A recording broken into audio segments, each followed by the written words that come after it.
in the hazard. And so you can look here, and maybe we start at the bottom. You know, we call this the root cause cartoon, and you see a scientist on the phone. And so part of the technique that we use is a special insurance policy called a parametric insurance policy. And just for a quick explanation, you know, para meaning by and metric meaning measure, that if you had a fire in your kitchen, somebody comes to your house and looks at what's damaged and makes an estimate, and then they send you, we think that this fire did $50,000 worth of damage, and here's your check, and it takes time and such. A parametric policy is based on a trigger, so an event, not the damage. And this scientist at the root is looking, does this meet the trigger? The trigger may be how dry, what's the level of hydration in that root. And when it hits a certain level, it triggers a payout.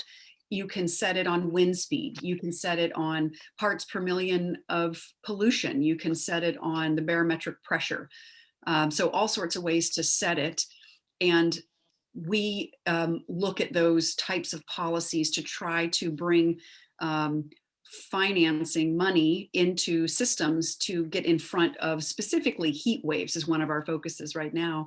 But I would say maybe we've started at the bottom and just take a look at what's happening on either side. You know, you have to assume that the woman with the hose is an insurance agent, and she's on the phone with somebody. And is she talking to the scientist at the root of the tree? And the insurance means that they can afford to have a water tank, and the water comes in, and you can see as they touch the plant that it's brown, and that they're bringing some relief to the plant. That's the hot section. And then if you look up in the blue, you see medical aid and a rescue coming for someone on the right, without insurance and without a support system or a safety net, which you can actually see the safety net on the right side. These folks with the reversed umbrella are in trouble. So Chris, what do you see? I'd love to hear from you.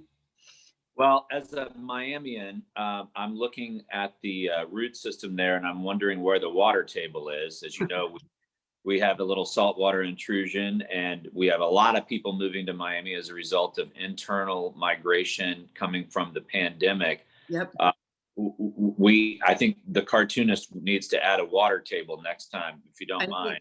Karst topography is in order. Yeah, and I wonder where the water is coming from in the hose as well. So obviously, again, it's all about perspective, right? If I were in Austin, I'm sure I'd be asking about something having to do with super cold temperatures and snow. But you mentioned something in that brief setup there about what you and your center are doing vis-a-vis heat waves, and I think it is one of the most fascinating elements of the work that you A, are doing, and B, have done. And I'll bet that some people in our audience are aware of this and don't know that you were one of the driving forces behind this, because I've already seen elements of this being expressed in American meteorology. Can you comment on that? You bet. So I would focus us at the top of the cartoon for this answer. You all may know, but part of the challenge of communicating the risk and impacts of heat, extreme heat, is that it is little known, and heat kills more Americans than any other natural hazard. And so we call it the silent killer. And we have, with a group of 30 plus individuals and organizations, including the Rockefeller Foundation and Swiss Re and the Insurance Development Forum and the Global Disaster Preparedness Center of the Red Cross, and including the city of Miami and Miami-Dade County, Miami Beach, Tel Aviv and Israel, Mexico City, Melbourne, Athens, Chennai in India, and many others, Bechtel, have come together as the Extreme Heat Resilience Alliance to reduce the impacts and risks of extreme heat for vulnerable people globally, and in the US. But in a parallel initiative, we believe that bringing the awareness to the risk of heat the way that we have done with tropical storms means that if we name and rank heat waves, we can bring the necessary culture of preparedness and prevention on heat. And it has impacts on infrastructure, big impacts on health, of course. And we're thinking a lot about how, cities don't know how much it costs to have a heat wave or how much it costs to prepare for a heat wave. And we're not just having a heat wave, then part of the reason we're hearing the word resilience every 20 minutes is because we're experiencing a stack of crises right now. So we have heat waves, but in Lake Charles, Louisiana, we had a heat wave 3 out of the 5 times a hurricane hit Lake Charles. And so you have 400,000 people without power and a heat wave and a hurricane. And the trends and at least our trajectory to reduce emissions sufficient to hold our temperatures down is not looking very promising right now. And so these sorts of initiatives are essential, and we're really trying to bring attention to heat waves. And we think naming them is a good way to open the gates for the interventions we know that can protect people and their livelihoods. Yeah, the public awareness that comes from naming them, right, is Exactly. a big part of simply getting the kind of attention you need on the ultimate issue. We've seen that obviously with hurricanes and the naming of storms, and now I think I'm starting to see more naming events relating to all kinds of weather around the world that previously you just did not see. And so it's obviously critical to moving the conversation forward. I know one of the challenges that you and I have discussed over the years on this issue, and particularly when we last met in person, we were talking about national security related issues, is connected to this naming scenario, which is how do you help, and I think this cartoon is a big part of it, but how do you help people categorize the challenges associated with resiliency that are derivative from sustainability and climate impacts in a manner that helps them communicate. You have to reach 1 billion people as part of your mandate, and communicating is core to that. If everybody's out there talking about everything all the time, it's just a bunch of noise and nothing gets through. What are some of the strategies that you've pursued to distill communication and categorize the challenges that you're facing? Well, that's part of the reason we started out by saying it's climate impacts, migration, and human security, because the definition of resilience is varied to say the least. And so you see it as it relates to people or to cyber systems are resilient, and companies are resilient because they have backup generators for their data storage systems. You just use it in every way. And for clarification, our definition is that we help people with these interventions. And this is important because we started with the evidence base. What are the evidence-based interventions that you can implement to help people better prepare for, withstand, and recover from shocks and stresses? And so we define those shocks and stresses as climate impacts, migration, and human security. But one of the things that's confounding and complicated is the interrelated nature of the crises. And you have to look at the loss of biodiversity that's driving, like deforestation that drives bats out of their habitat closer to people, that result in zoonotic pandemics like the one that we're experiencing right now, or inequality and the role of inequality. One of the biggest things about heat is that it's a concept that was created by American forests called tree equity.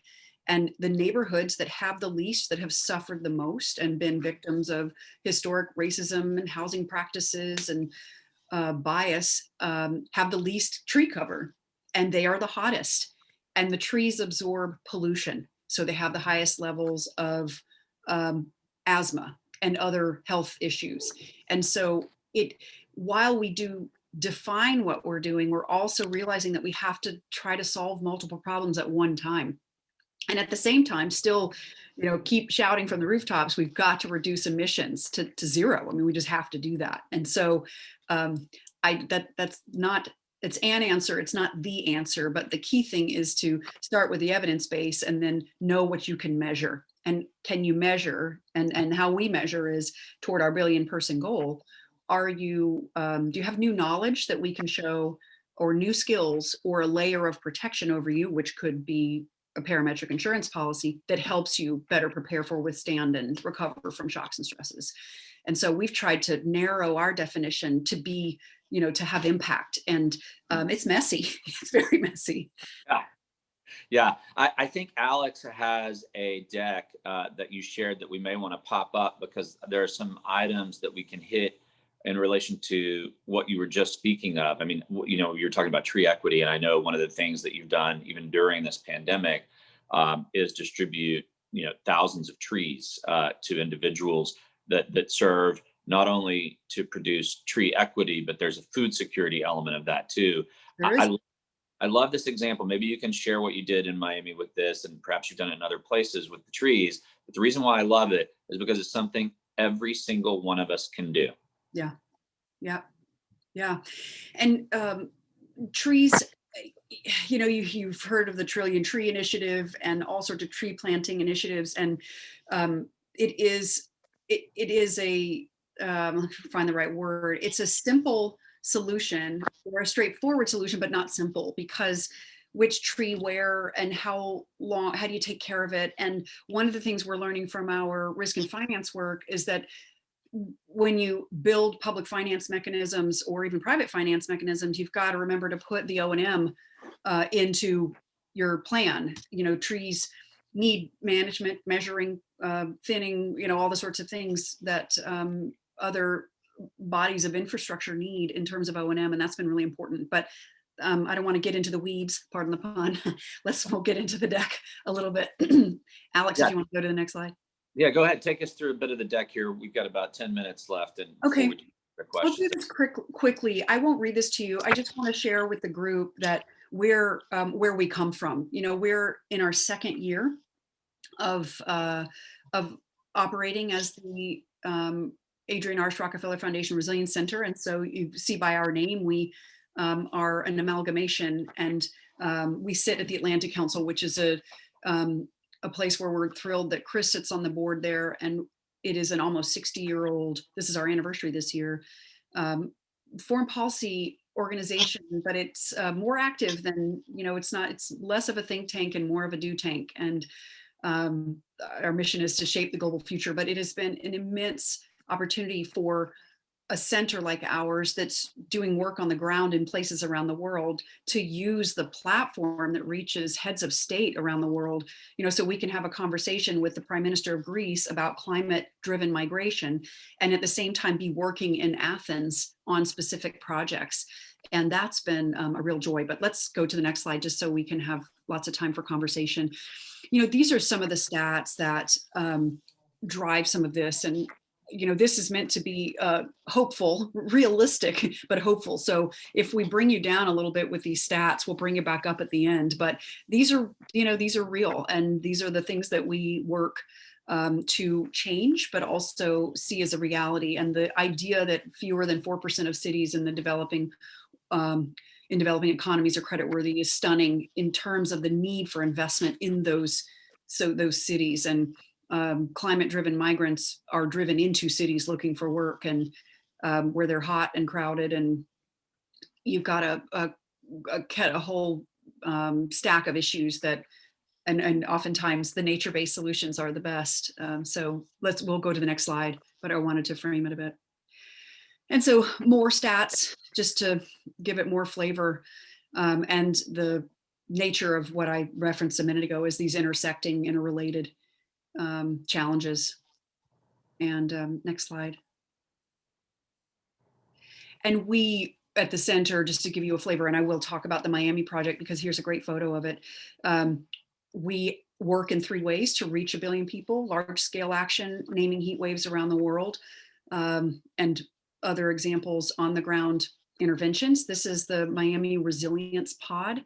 And this is a converted shipping container that you can tell. And it was originally designed for people to walk through, to have lots of crowds in it. And we built it before the pandemic in partnership with Miami-Dade County and the city of Miami and Miami Beach. And you see the mayor, Francis Suarez there, the city, and we're at City Hall.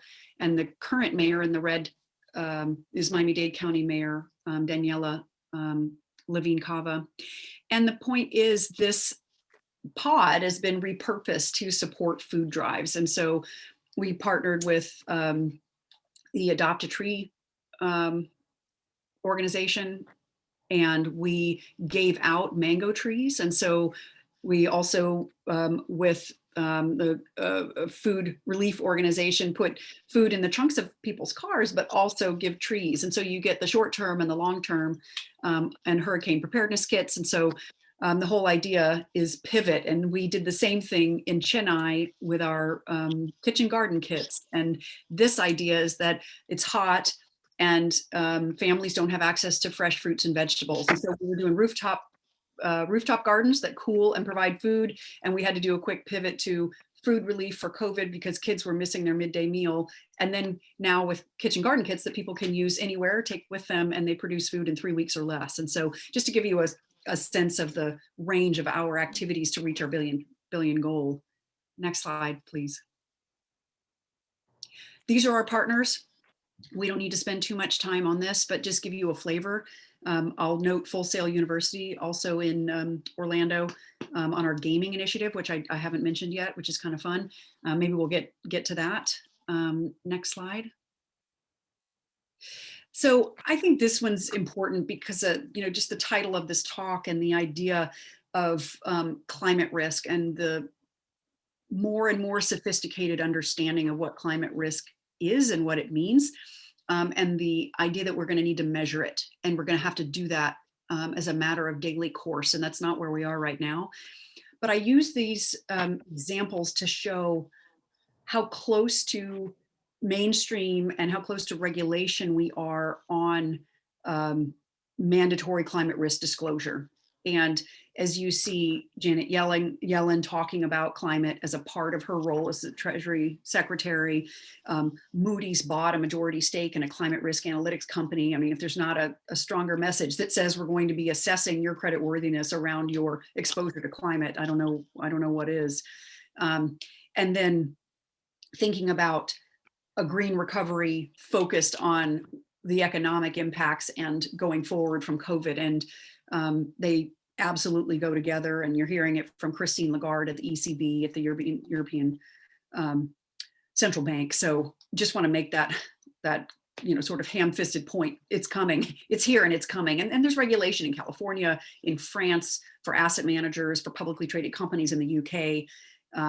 And more open source data, analytics, and risk modeling will be available. It's a story in the Financial Times from Monday about a green finance risk modeling center that's been opened at I think at Oxford. And so you can feel the drum beating, and that'll be important for all communities seeking a better understanding of their sustainability, resilience, but also it will be regulation. And so people will have to know. Next slide. This is driving home the same point. 1,500 organizations, businesses have signed on to what is a voluntary framework for disclosing climate risk. And it's called the Task Force for Climate-Related Financial Disclosures, thus the TCFD, and Mike Bloomberg and Mark Carney are the co-founders of that. And so I'm more just showing you more evidence of this trend that's marching forward. Next slide. This one's fun. I think it's worth the moment because it's a year old, but I want to play, and I think, Alex, you'll just have to hit play in this thing. It should link, should work. I hope it does. If this is not a PDF. It is a PDF, isn't it? Yeah. So it might not work, and we may not want to take the time. I would commend this to you, though, because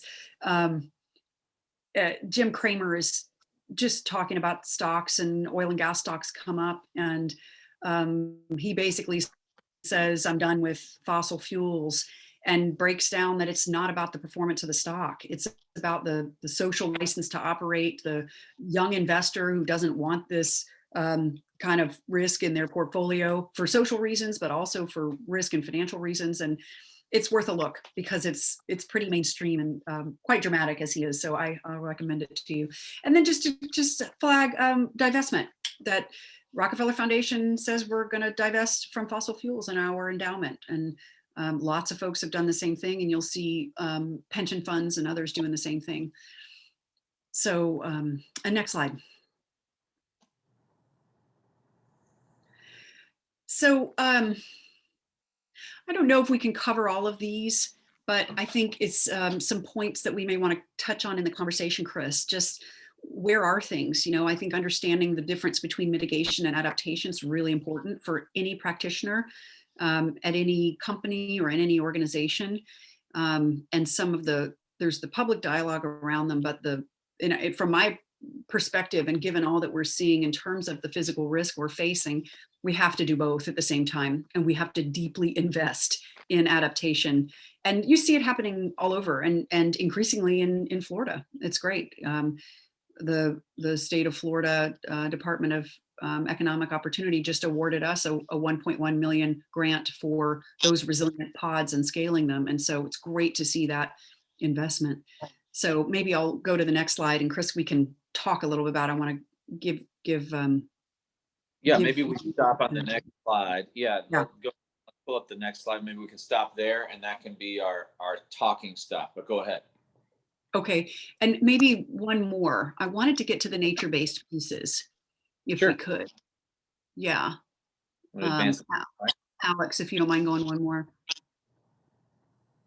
Oh, okay. Let's keep going. This is, there's this whole thought about cash flows and adaptation. This is where I wanted to go. And I want to credit the Nature Conservancy's scientists for these numbers. And I'm sorry, the citation fell off, but I see that Rod Braun from the Nature Conservancy is on the line. So hi, Rod, nice to see you here.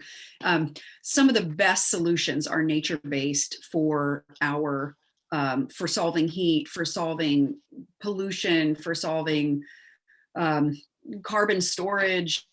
It's just the superhero of solutions. It really is. And we're increasingly sophisticated about how to use it, how to measure it. It's a job strategy. You may be reading about the president's plans for a climate corps that would deploy lots of people in working around combating climate change. But I want to note, especially for Floridians, that Reef and their power to reduce wave power by 97%. You may have, and I think the next one is about, I know what the next slide is, but thinking about mangroves and how they store carbon, they also absorb storm surge. And then coastal wetlands, mangroves and temperate wetlands store carbon at a rate of at least 4 times more than a terrestrial tree. So they're just fantastic tools for solving climate change. And the financial strategies around them, both investment and risk-based and risk transfer, are getting more and more sophisticated also. And the Nature Conservancy does a lot of that work with lots of great partners. The next slide, I'll do a quick plug for a parametric policy on a coral reef, if you could advance it.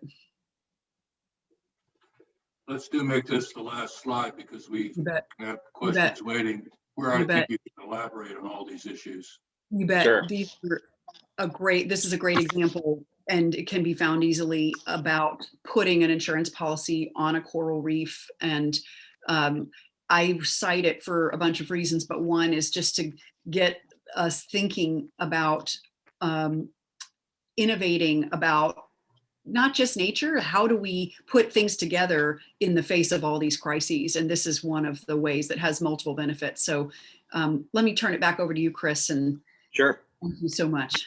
Kathy, thank you. That was great. Thank you so much. Really appreciate it.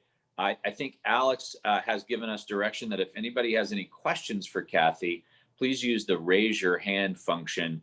You'll find that at the bottom of the screen in the chat function. And then Alex will unmute you to ask your question and then put you back on mute so that Kathy can respond. there is some notion here in the chat from one of our fellows, Chris Castro, about equity, Kathy, becoming critical and important theme for climate and sustainability, sort of intersectional environmentalism and climate justice.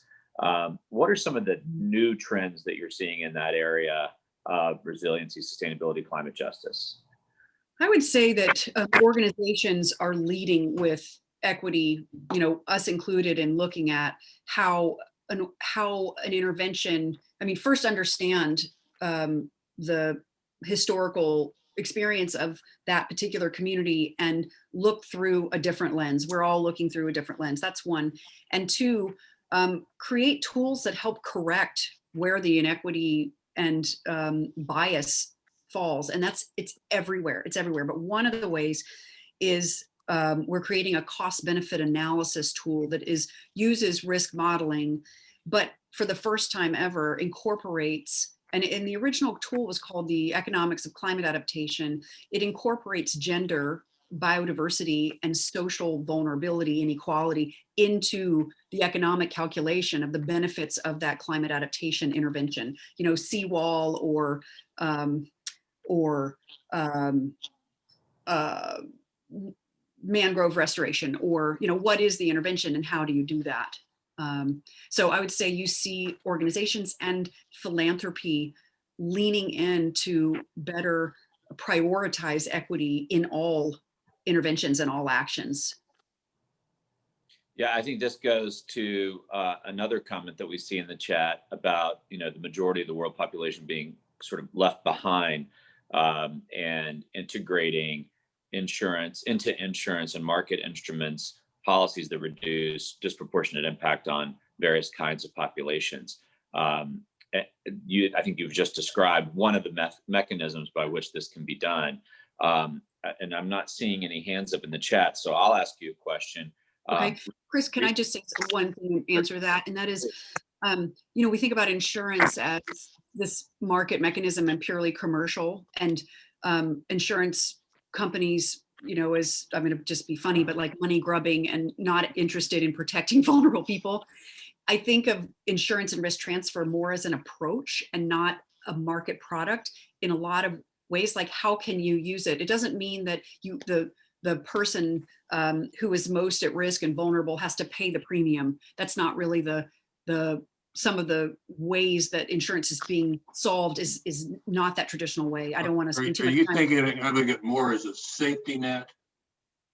Yes, with a blend of risk reduction and risk transfer. So it's not an insurance agent that goes out to the farmer and sells him insurance. It's more that the government would buy a policy that, and even in cities for informal economy workers. And so it's a twist on what we normally think of as insurance. And it's probably some better language we can use to get there, but it gets to the person that is most at risk and least able to pay for it. Yeah. I see that Patrick Boland has a question with his hand up here. So Alex, you want to release Patrick from the mute? Yeah, I was just following up on a couple of those comments, but the idea of nature-based solutions, which I think TNC has done a great job of that, and others pulling that information together, but combining that with this notion that 3 billion people are going to live in slums, and a good portion of them, people who are suffering the most in developed countries, are in those communities where you don't have a lot of nature, you have a lot of heat wave issues. Is there a way to bring the nature-based solution? How do you envision bringing nature-based solutions or those kinds of concepts applying to these areas of underserved and marginalized communities and poor communities? How can you bring in particular urban communities, how can you bring nature-based solutions to those kinds of situations?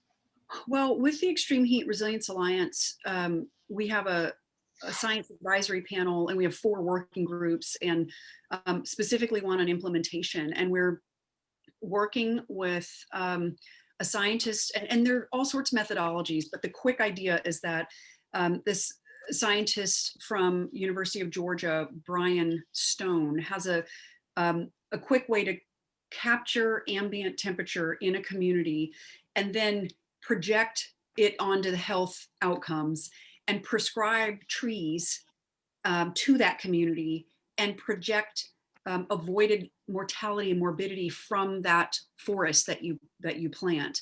And so it does that over time, and the whole thing is pretty affordable. And we're looking at using that to start in the hottest, most at-risk communities in the U.S. and then in around the world. For the did you say Boland? Was that your name, Patrick? Anyway, to your question, yeah. So that's one of the ways, but there are several ways and so many efforts. We've just got to get to action and investment. So Peter, you have your hand up. Alex? Hi, yeah, thanks for your talk. It's really interesting. I really appreciate it. I worked in Morocco a little bit with an NGO that does exactly some of the things you're doing with planting trees as part of the Green Morocco plan and working with sustainable development on the ground with very poor indigenous peoples in the mountains of Marrakesh. And of course, I got a phone call right there. Sorry, hold on a second, I'm having computer problems. Oh my God. Okay, so, but one of the things that they do that's really innovative, and I'd be really glad to connect you with my partner over there, he makes sure that the people who are involved in these programs are driving them so that it's a very kind of, it's a thing that they decide on themselves as to what they want to do. And I wonder to what degree are you allowing for the communities to kind of drive decisions and stuff like that? Well, we're a group, and this could make you laugh a little bit, I mean, smile anyway.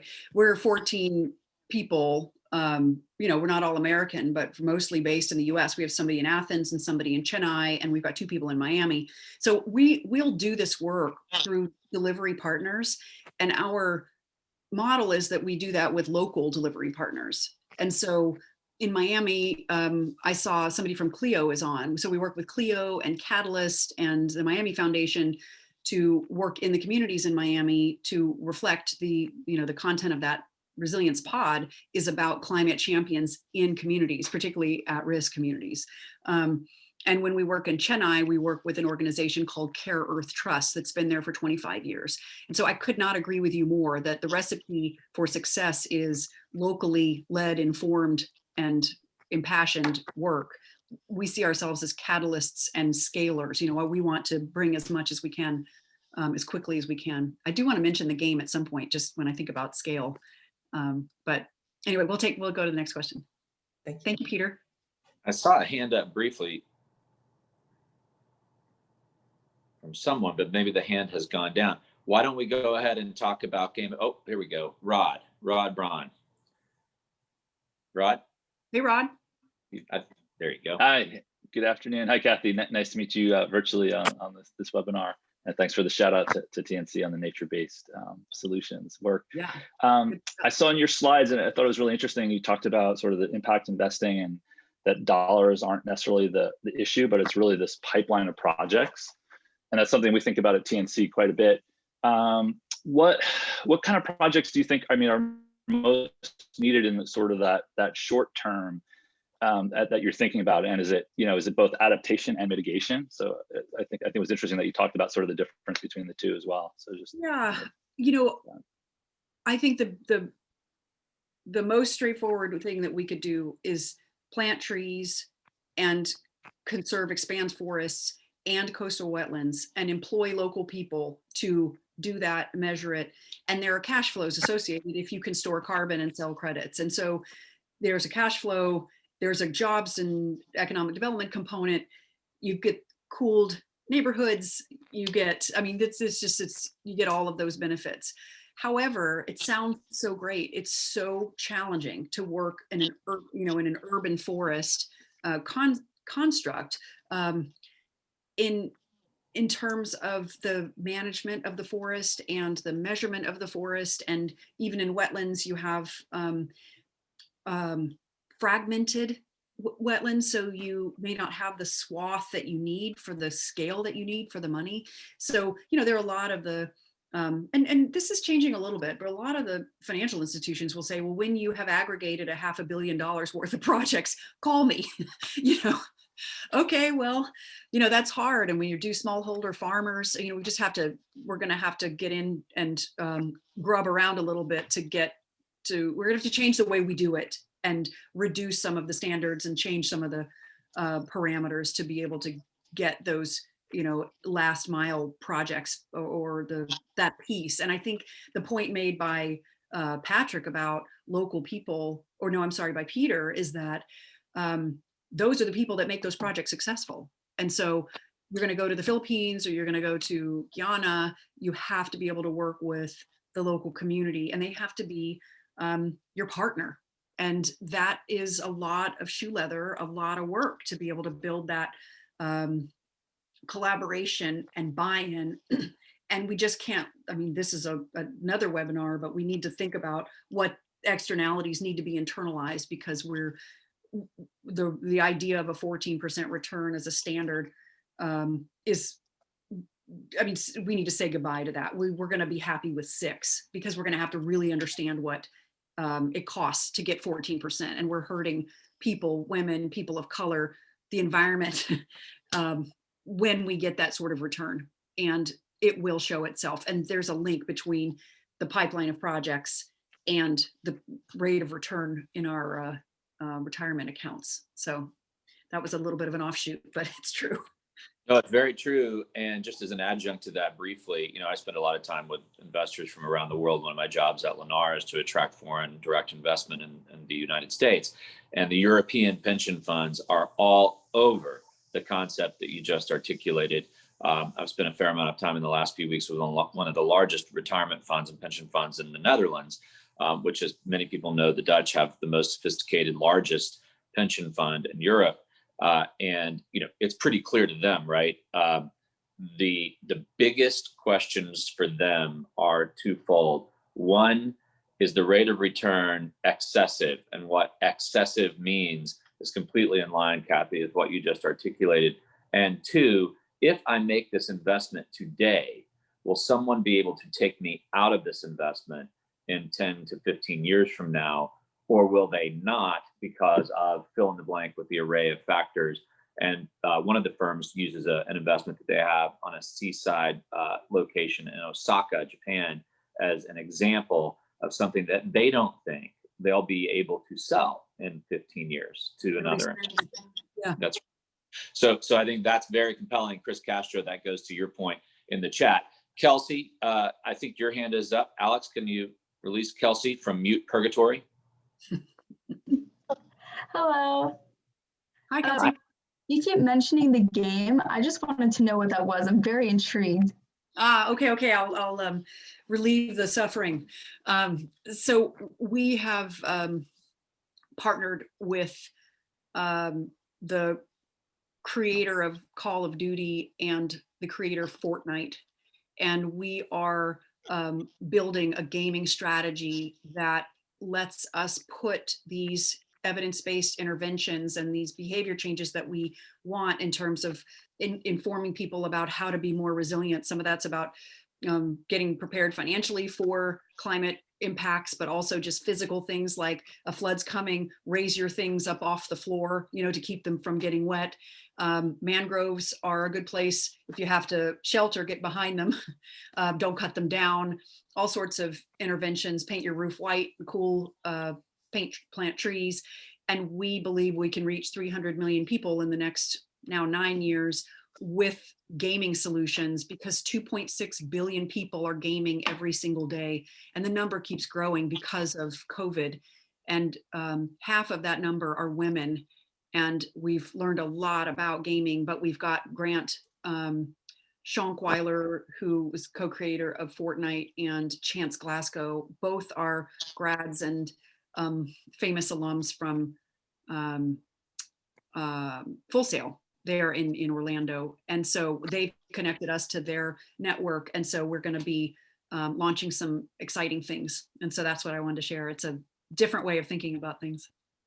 I love it. To me, it's completely in line with the notion of naming heat waves, right? I mean, it is, you've got to connect, you have to have meaningful connective tissue between these complex concepts, what real action can look like, and create the awareness adjunct between those two things so that it clicks in your mind. And I think that's just brilliant.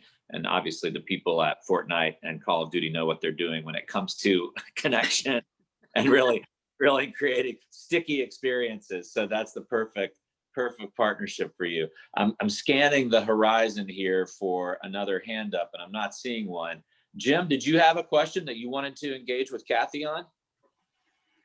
Yes, Kathy, we're in the process of getting off the ground here in East Central Florida, a regional resilience collaborative. There are hundreds of people involved, 8 counties, dozens of cities. Some of the participants are on this call. I will be frank, I've been trying to raise the issue of biodiversity and the importance of us thinking of biodiversity as one of the issues on which we focus. And I've gotten some pushback against that. I wonder if you would elaborate on what you said about the importance of biodiversity, and not only as an environmental issue, but also as an economic issue, especially. Well, I would start, I would say I would talk on the risk side and then on the opportunity side. I started saying this at the Nature Conservancy, but it's true and it's increasingly quantified, and then you can, find business models and monetization strategies around it. But nature reduces risk, period. Nature reduces risk. It's so clear.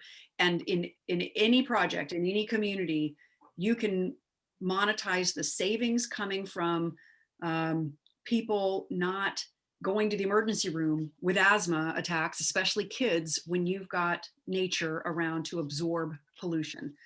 Number 2, you cool the community. And Central Florida, it's hot, it's getting hotter, and you've got tourism and you've got the theme parks.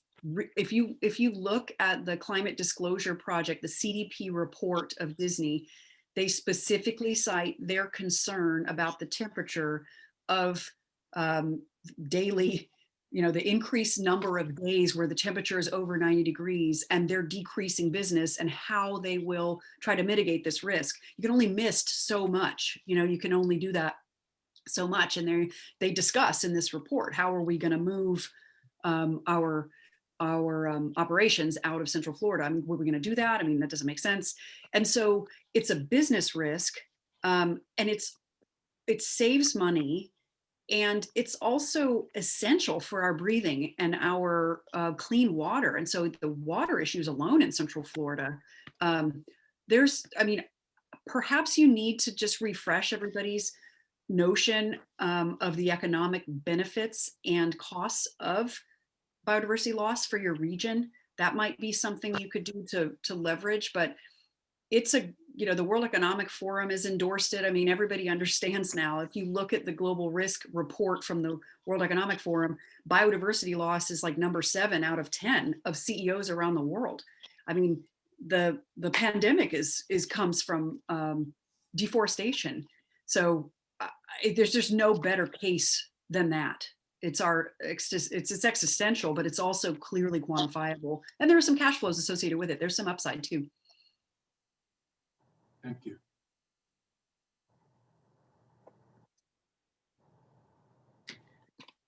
We're getting some comments on the chat, and I encourage everybody to take a look at the chat. It's really great. And Stella has a terrific idea for EA, which is a large video game maker that's going to be relocating its headquarters to downtown Orlando. And Stella, I think you should absolutely pursue them on that idea. It's fantastic. It looks like we've got a quick question on the game. How do you make sure that the game will not just be the game, but it has pedagogical, I'm not good with that word. Pedagogical. My goodness. I haven't said that one in a long time. Pedagogical. We know that. Go ahead, Kathy. So the idea of the game and the metrics is that if you advance in the game, we know that you have changed your behavior in the game. And so the idea also is that it's fun. So it's not going to feel like the Red Cross app, and there's nothing wrong with the Red Cross app, of course, but you're playing it because it's fun and you want to play. And so we'll be tracking players as they advance in the game. And some of the key questions will be, if you don't make the right decision about relying on nature or checking on your grandmother when the temperature hits a certain element and your grandmother gets sick or passes away, you're not learning what we want you to learn.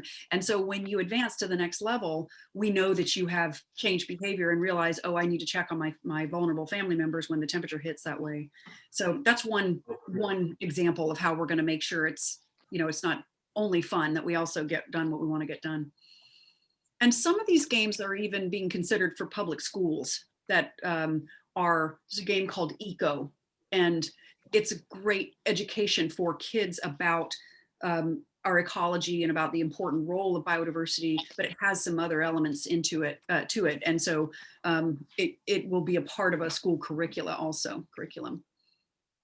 Kathy, I'm not seeing a hand up. We've got a few more minutes. Since we have so many UCF people on this call, and UCF has developed a significant expertise in national security and national security related education since I was there 300 million years ago. And yesterday I had the benefit of being in Virginia Beach, which is ground zero, not only for the Atlantic Fleet Forces, which is now going to be called the Atlantic Fleet again, our naval forces for the Atlantic Fleet, for the Atlantic Ocean, but also Hampton Roads, Norfolk, and Virginia Beach are ground zero for how the American military is addressing the issue of climate impacts and sea rise relating to the resiliency of the military infrastructure in the U.S. Can you comment on what you're seeing in that regard and what kinds of conversations you and the Atlantic Council, which has a strong tie to the American military, have been discussing, and what you've heard? Well, I would say in the last 4 years prior to January 20, the most aggressive U.S. action, however quiet, came from the branches of the military and their deep understanding of the risks of reliance on fossil fuels in operations outside of the US and a lot of conflict zones, but also shifting their internal processes and energy sources and investment in renewables and a better understanding of the physical risk that their fleets, including the Air Force and their airplanes and Navy and such, what they're exposed to. And you can see, including the Nature Conservancy has had for decades a strategy with in the panhandle of Florida to help expand the footprint for buffering the operations and assets of the military there to protect biodiversity, but also create a buffer for the base and their operations. And so they're extremely sophisticated, really well, the strategy on renewables and the fuel sourcing and all of that is the best there is. And it's, for a while has been quiet. But there's so much to talk about here, Chris. We could have a separate session just on that, just to think about the Arctic melting and the routes it's opening and the borders unprotected and all that sort of stuff. There's so much there, but very sophisticated. I immensely respect the work that they've done. Well, I encourage, the reason why I brought it up is because UCF has this really excellent program that's developing and evolving in national security with all of the fellows that we have on this call, the UCF leaders, the UCF students who are leaders. It would be great if UCF could figure out a way to programmatically introduce these connections into an academic structure where UCF can be a leader on this topic as well. We've got a request in the chat for you, Kathy. We'd love to know the specific ways we at UCF and UCF students are able to get into contact with you and engulf ourselves in education projects and hope some future conversations. I think that's an opportunity for you to plug your website. And it's also the last question. So we've got just about 2 minutes, Kathy, so please go ahead. That's where I was going. So I would say the best way is www.1billionresilient.org, and I'll put it in the chat here. That's one way. And we will put you can sign up for our our mailing list, and we would love to have, we have events, we'd love to engage with you. We have all different types. We sometimes have smaller roundtables. We can, Chris, I think you'd be a great interlocutor for us to get to some specifics with UCF. But in terms of getting in touch with me, I think Alex is a good start, and that the website, and sign up for our events. And we have quite an array. I think you'll be surprised. We're about to launch a dialogue series on resilience that I hope will knock your socks off. So let's see. I know it will. Thank you, Kathy. Jim, thanks for having us. Kathy, you're incredible. We're just so proud to have you, and thank you so much. Thank you. And it's lovely to meet all of you, and thanks for the great questions. And I look forward to our next interaction. Have a great rest of the afternoon. Okay. Bye, Right. everyone. Everyone on the call, look forward to seeing the announcement of our next GEOlogue, which will be in a few weeks. Thank you all so much. We'll be following up. Thanks, everybody. Good luck. Bye-bye.